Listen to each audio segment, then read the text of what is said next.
नमस्ते।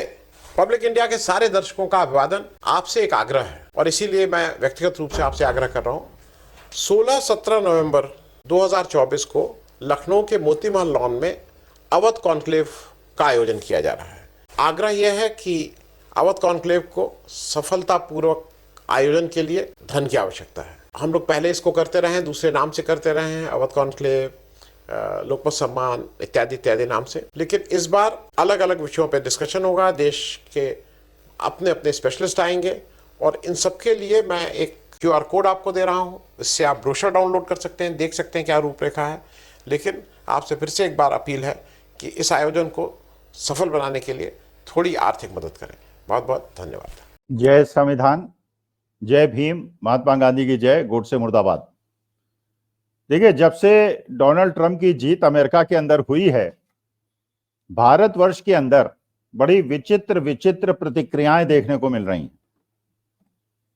कुछ लोग इस बात से दुखी हैं कि पहली बार एक ऐसा चांस मिला था अमेरिका प्रेसिडेंशियल रेस में कि एक ऐसी महिला जिसकी ननिहाल भारतवर्ष की है, जिसका पहला नेम कमला है और जो मूलभूत रूप से उसकी जो ननिहाल है वो तमिलनाडु भारतवर्ष की है, उसको अमेरिका के प्रेसिडेंट बनने का अपॉर्चुनिटी मिली थी।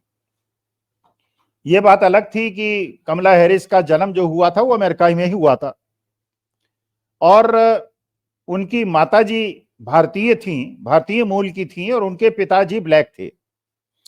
तो इसलिए कमला हैरिस अपने को ब्राउन नहीं कहती हैं, अपने को ब्लैक कहती हैं, क्योंकि उनके पिता ब्लैक थे, जैसे बराक ओबामा भी ब्लैक थे। अच्छा, उनकी तुलना में डोनाल्ड ट्रंप साहब थे जो कि रिपब्लिकन पार्टी के कैंडिडेट थे और उनका पूरा शुद्ध रूप से पूरा जो मूल परिवार और सारे ननिहाल और ददिहाल सारे जो है वो क्रिश्चियन परिवार के थे। तो बेसिकली एक ऐसे प्रेसिडेंशियल रेस में दो उम्मीदवारों के बीच में टक्कर थी, जो एक प्योर क्रिश्चियन था और इसका एक ऐसा कैंडिडेट था जिसका आधा परिवार भारतीय मूल का था, ननिहाल जिसकी भारतीय मूल की थी। तो ये माना जा सकता है जैसे हिंदुस्तान के अंदर कहते हैं बटोगे तो कटोगे, तो बटोगे कटोगे में तो ऐसा आशा की जा रही थी कि जो मोदी जी के समर्थक हैं वो कमला हैरिस के समर्थन में खड़े होंगे। अच्छा, लेकिन हुआ क्या, उल्टा उल्कल हुआ। आज जब डोनाल्ड ट्रंप जीत गए हैं तो उसके बाद ऐसा जो भारतीय जनता पार्टी के समर्थक है उनमें सबसे ज्यादा उत्साह दिख रहा है। वो सबसे ज्यादा ये दिखाने का प्रयास कर रहे हैं कि जैसे एक क्रिश्चियन डोनाल्ड ट्रंप के जीतने से उन्हें ज्यादा खुशी हुई और अपने ननिहाल जिस लड़की का बेस है और जिसकी माँ तमिलनाडु की थी, ब्राह्मण थी, सनातनी थी, उसकी हार से उन्हें अपनी खुशी का इजहार करते रोक नहीं पा रहे हैं। खैर चलिए, उन्होंने एक ऐसा रास्ता ढूंढ लिया है कि वो कह रहे हैं कि साहब जो डोनाल्ड ट्रंप के वाइस प्रेसिडेंट हैं पेंस साहब, उनकी पत्नी जो हैं वो भी भारतीय मूल की हैं, वो आंध्र प्रदेश के रहने वाली हैं। तो चलिए, एक उन्हें कहने को हो गया, लेकिन उस समय तक उनको नहीं पता था कि पेंस साहब जो वाइस प्रेसिडेंट है उनकी पत्नी भारतीय मूल की है। लेकिन चलिए, उन्हें थोड़ी सांत्वना मिल गई। लेकिन एक मणिपुर के अंदर क्रिश्चियन बाशिंदे जो वहां पे हैं, उनके खिलाफ, क्रिश्चियनिटी के खिलाफ जहर उगलने वाले आज एक क्रिश्चियन की जीत पे बहुत ज्यादा जश्न मना रहे हैं और एक भारतीय मूल की परिवार की एक बिटिया के हार पे खुशी जता रहे हैं। एक तो ये बड़े आश्चर्य की बात है। अच्छा, दूसरा देखा कि जब से डोनाल्ड ट्रंप साहब जीते हैं उसके बाद से जो गोदी मीडिया है और जो अति उत्साही सोशल मीडिया चलाने वाले लोग हैं वो बहुत ज्यादा उत्साह में आ गए। अच्छा, एक वहां पे वीडियो बहुत ज्यादा चलने लगी और ये कहने लगे कि साहब मोदी जी से सब डरते हैं और देखिए डर के मारे डोनाल्ड ट्रंप, और वहां अमेरिकन इतना ज्यादा डर गए कि वहां पे जब डोनाल्ड ट्रंप ने पहला एड्रेस किया तो उसके अंदर मोदी मोदी के नारे लगने लगे। ये यहाँ के सोशल मीडिया और यहाँ के कुछ भक्त चैनल्स ने दिखाना भी शुरू कर दिया और सोशल मीडिया पे इसको व्हाट्सएप पे और फेसबुक पे घुमाया जाने लगा कि वहां पे जब डोनाल्ड ट्रंप ने पहला संबोधन किया तो उसमें मोदी मोदी के नारे लग रहे हैं। अच्छा, अब भक्तों को तो ये समझाना बहुत मुश्किल है कि भैया जैसे भारतवर्ष के अंदर अगर मोदी जी प्रधानमंत्री बनते हैं तो यहाँ पे कोई ट्रम्प के नारे क्यों लगाएगा, यहाँ पे पुतिन के नारे क्यों लगाएगा, यहाँ पे नवाज के नारे क्यों लगाएगा। अगर भारत के प्रधानमंत्री मोदी जी बने हैं तब तो यहाँ मोदी के नारे लगेंगे, लेकिन अगर वहां ऋषि सुनक जीतेंगे तो सुनक के नारे लगेंगे। अगर वहां ट्रम्प जीतेंगे तो ट्रम्प ट्रम्प के नारे लगेंगे, वहां पे ये नारे क्यों लगेंगे। तो जब वहां पड़ताल की गई और पता चलाया गया तो ये पता चला कि जो भक्त हैं उनकी सोचने की क्षमता कितनी ज्यादा है। तो पता ये चला कि अमेरिकन इलेक्शन में डोनाल्ड ट्रंप और कमला हैरिस के अलावा एक इंडिपेंडेंट कैंडिडेट थे जो वहां बहुत ज्यादा पॉपुलर थे। उस कैंडिडेट का नाम था रॉबर्ट एफ कैनेडी। और रॉबर्ट एफ कैनेडी जो इंडिपेंडेंट कैंडिडेट थे उनका निक नेम था बॉबी।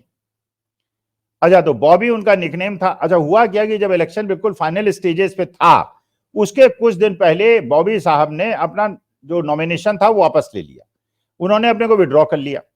अच्छा, विड्रॉ करने के बाद उन्होंने पूरा समर्थन डोनाल्ड ट्रंप को दे दिया। तो जब डोनाल्ड ट्रंप संबोधित कर रहे थे जनता को तो वहां पे वास्तविकता में जो नारे लग रहे थे, जो फैक्ट चेक से पता चला, वो ये पता चला कि वहां नारे लग रहे थे बॉबी बॉबी के। और बॉबी बॉबी के नारे इसलिए लग रहे थे कि डोनाल्ड ट्रंप साहब इस चीज का ध्यान रखिएगा कि आप जो ये चुनाव जीते हैं ये आप जितना जीते हैं उससे ज्यादा इसलिए जीते हैं कि बॉबी ने आपके समर्थन में अपना कैंडिडेचर वापस ले लिया। तो बॉबी बॉबी के नारे लग रहे थे और भक्तों ने अति उत्साह में आके मोदी मोदी के नारे कह के भारत के साधारण सामान्य लोग हैं जो कि भोले भाले हैं उनको ऐसा दिखाने का प्रयास किया कि पुतिन क्या भी डंका मोदी जी का बज रहा है, इजराइल में भी बज रहा है, चीन में भी बज रहा है, पाकिस्तान में भी बज रहा है। अच्छा, उसी डंके के चक्कर में ये भी जस्टिफाई कर देते हैं कि चीन के राष्ट्रपति को झूला क्यों झुलाया था और पाकिस्तान जाके बिरयानी क्यों खाई थी। अच्छा, चलिए, तो ये तो एक चलिए बिल्कुल फैक्ट चेक से पता चला कि जो मोदी मोदी के नारे नहीं बॉबी बॉबी के नारे लग रहे थे। अब इनको तो सपने में अगर कोई आदमी ये भी कहे कि इंडिया इंडिया भी कहे तो इनको लगेगा कि मोदी मोदी के नारे लग रहे हैं, कहीं भी कोई खुशी दिखाएगी। क्योंकि होता है ना, जैसे एक ह्यूमन रिलेशंस का एक सिद्धांत होता है, a man perceives what he wants to perceive. आपको वो लगने लगता है जो आपके दिमाग में होता है, जो आप देखना चाहते हैं, जो आप सोचते हैं कि ऐसा ही होगा, उसी को आप आत्मसात करने लगते हैं। तो नारे वहां पे चाहे ऋषि सुनक के लगे, चाहे डोनाल्ड ट्रंप के लगे, चाहे पुतिन के लगे, आपको लगेगा कि वो मोदी मोदी के नारे लग रहे हैं। इसी प्रकार का एक हेलुसिनेशन, एक प्रकार की बीमारी होती है, वो आजकल भारत के कुछ लोगों में हो गई है। भगवान करे वो लोग ठीक हो जाए। अच्छा, इसके अलावा अब आप देखिए डोनाल्ड ट्रंप जब आए हैं उससे भारत की अर्थव्यवस्था पे क्या प्रभाव पड़ रहा है, और ये 48 घंटे के अंदर इसका प्रभाव दिखने लगा। रुपया जो है वो अपने रिकॉर्ड स्तर से टूटा है। 84.40 के लेवल पे आ गया, माने 84 रुपए 40 पैसे का $1 हो गया है। और जब मोदी जी ने देश की सत्ता संभाली थी और मनमोहन सिंह की सरकार को हटाने का वादा किया था, तो चाहे स्वामी रामदेव हो, चाहे अन्ना हजारे हो, चाहे मोदी जी हो, सबने यह कहा था कि $1 का $1 हो जाएगा। अब $1 का $1 तो नहीं हुआ, लेकिन जब मोदी जी ने सत्ता संभाली थी उस समय डॉलर की कीमत थी करीब 62 रुपए, आज हो गई है 84 रुपए। माने 30% ये रुपए की कीमत गिर गई है पिछले 10 साल के अंदर। और सुषमा स्वराज जो बड़ी अच्छी नेत्री हुआ करती थी भारतीय जनता पार्टी की और बड़ा अच्छा बोलती थी, उन्होंने भी कहा था जब रुपए की कीमत गिरती है तो प्रधानमंत्री की प्रतिष्ठा गिरती है। खैर, परमेश्वर आज वो है नहीं देखने के लिए, वरना अब इस संदर्भ में वो क्या कहती है मुझे कल्पना करने में भी आश्चर्य होता है कि वो बेचारी एक सीधी सादी महिला इसका क्या जवाब देती, क्योंकि आज तो प्रतिष्ठा बिल्कुल जमीन पे धंस गई है। अच्छा, इससे जो हमारे देश की अर्थव्यवस्था है इस पे कितना बुरा असर पड़ता है। एक तो हम बहुत बड़े आयात करते हैं क्रूड का, हमारे यहाँ प्रोडक्शन बहुत कम है, 20% है, और 80% हम इंपोर्ट करते हैं। अच्छा, जो इंपोर्ट करते हैं कि अगर मान लीजिए $70 का क्रूड है और उसे इंपोर्ट करेंगे 80 रुपए में करेंगे तो 80 रुपए के हिसाब से पेमेंट करेंगे, 85 क्योंकि पेमेंट आपको डॉलर में करना पड़ता है।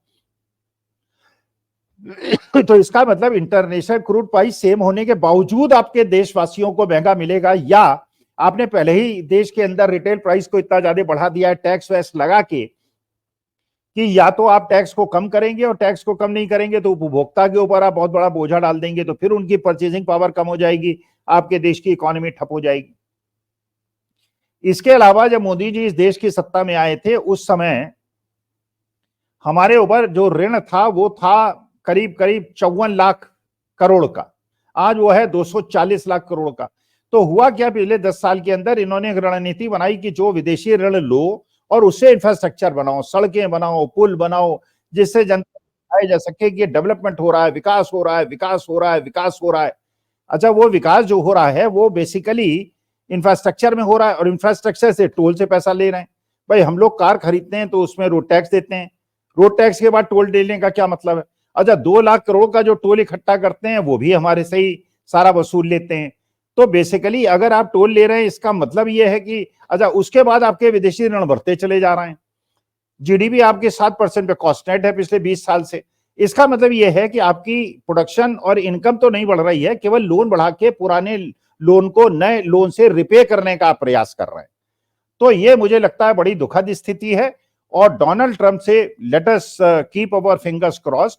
लेकिन मुझे ऐसा लगता है कि जो डोनाल्ड ट्रंप पे बहुत ज्यादा खुशी मनाई जा रही है, ये बहुत अच्छा कदम नहीं है, क्योंकि डोनाल्ड ट्रंप एक बड़े संकुचित माइंडसेट के व्यक्ति हैं। उनको कोई अंतर नहीं पड़ता चीन भारत के रिलेशन का क्या होगा, चीन ताइवान का क्या होगा, यूक्रेन उनका क्या होगा, नाटो का क्या होगा। वो कहते हैं भैया मुझे तो अपने देश अमेरिका का नेशनलिज्म का ध्यान रखना है, अपने देश की आर्थिक स्थिति को सुधारना है, तुम लोग लड़ो कटो मरो, हमसे कोई लेना देना नहीं है।